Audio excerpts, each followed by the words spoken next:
This is called the candle problem. And here's how it works. I bring you into a room, I give you a candle, some thumbtacks, and some matches, and I say to you, your job is to attach the candle to the wall so the wax doesn't drip onto the table. Now, what would you do? Many people begin trying to thumbtack the candle to the wall.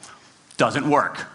Some people, and I saw somebody kind of make the motion over here, some people have a great idea where they light the match, melt the side of the candle, try to adhere it to the wall. It's an awesome idea, doesn't work.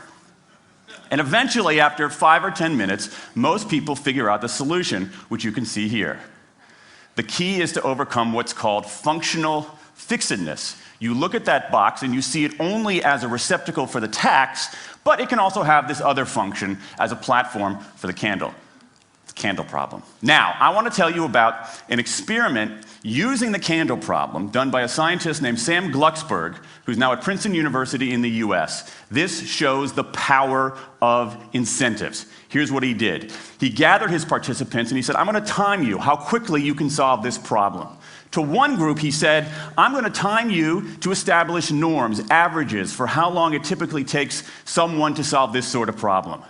To the second group, he offered rewards. Question, how much faster did this group solve the problem?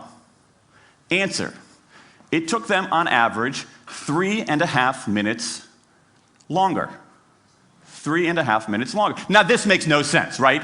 I mean, I'm an American, I believe in free markets, that's not how it's supposed to work, right? If you want people to perform better, you reward them, right? Bonuses, commissions, their own reality show, incentivize them.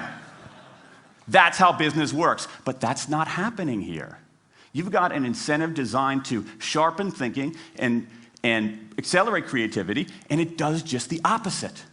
It dulls thinking and blocks creativity. And what's interesting about this experiment is that it's not an aberration. This has been replicated over and over and over again for nearly 40 years. So Glucksberg did another experiment similar to this, where he presented the problem in a slightly different way, like this up here.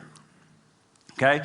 Attach the candle to the wall so the wax doesn't drip onto the table. Same deal. You were timing for norms. You were incentivizing. What happened this time? This time, the incentivized group kicked the other group's butt. Why? Because when the tacks are out of the box, it's pretty easy, isn't it? If-then rewards work really well for those sorts of tasks, where there's a simple set of rules and a clear destination to go to.